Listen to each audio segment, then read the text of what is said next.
पहले कॉलर हमारे साथ जुड़ रहे हैं प्रवीण तिवारी जी दिल्ली से। प्रवीण जी गुड मॉर्निंग। प्रवीण जी आवाज आ रही है आपको मेरी? हाँ जी, हाँ जी, हाँ जी सर, सवाल पूछिए आप अपना।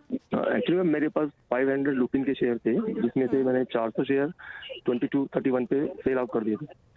तो ठीक है। अब मेरे पास 100 क्वांटिटी है। तो जो मैं ये पूछा, जो अमेरिका में इस टाइम टैरिफ का चक्कर चल रहा है, तो उससे कोई इम्पैक्ट पड़ेगा इस शेयर पे, या फिर मैं दोबारा इसको रिपर्चेज किस अमाउंट पे करूँ, किस वैल्यू पे?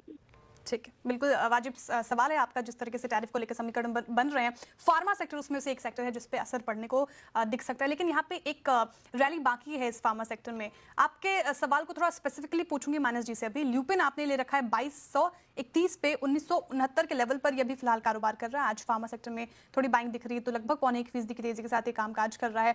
इनफैक्ट आप पिछले साल की भी बात करें तो उसने अच्छा प्रदर्शन दिखाया। ल्यूपिन ने लगभग 22.5% की रिटर्न जनरेट करके इसने अपने निवेशकों को दिया है, लेकिन हालांकि इस साल में अब तक 16% से ज्यादा टूटा।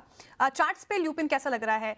मानस जी आप बेहतर तरीके से बता पाएंगे चार्ट्स को रीड करके, लेकिन जिस तरीके से समीकरण बन रहे हैं टैरिफ, वो भी एक डर बना हुआ है निवेशकों के बीच कि कोई अनाउंसमेंट के बाद फार्मा सेक्टर पे स्पेशली कैसा असर पड़ता दिख सकता है? तो देखिए श्रेया जी, ये सही है कि स्टॉक ने बहुत ही बढ़िया परफॉर्म पिछले पिछले साल किया, लेकिन इस साल की स्टार्टिंग से ही मेरे ख्याल से 1 या 2 जनवरी को 2400 के हाईज बने। उसके बाद से अगर आप देखें तो लोअर टॉप लोअर बॉटम बन रहे हैं। स्टॉक ने 200 मूविंग एवरेज को ब्रेक किया था ऊपर की तरफ, लेकिन वापस स्टॉक वहां पर सस्टेन नहीं हो पाया।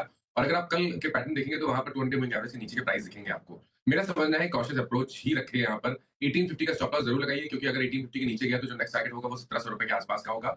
और इस स्ट्रेंथ देखने के लिए कम से कम 2150 के लेवल को ब्रेक करना जरूरी है। तो अपनी पोजीशन को होल्ड कर सकते हैं, लेकिन आपको स्टॉप लॉस जरूर लगाना है 1850 के नीचे। ओके, तो ये थी राय ल्यूपिन पे, और टेक्निकली मानस सर ने बता दिया है, लेकिन कल एक रिपोर्ट भी फार्मास्यूटिकल और साथ ही साथ हेल्थ केयर सेक्टर में आई है। मैक्वेरी की रिपोर्ट है।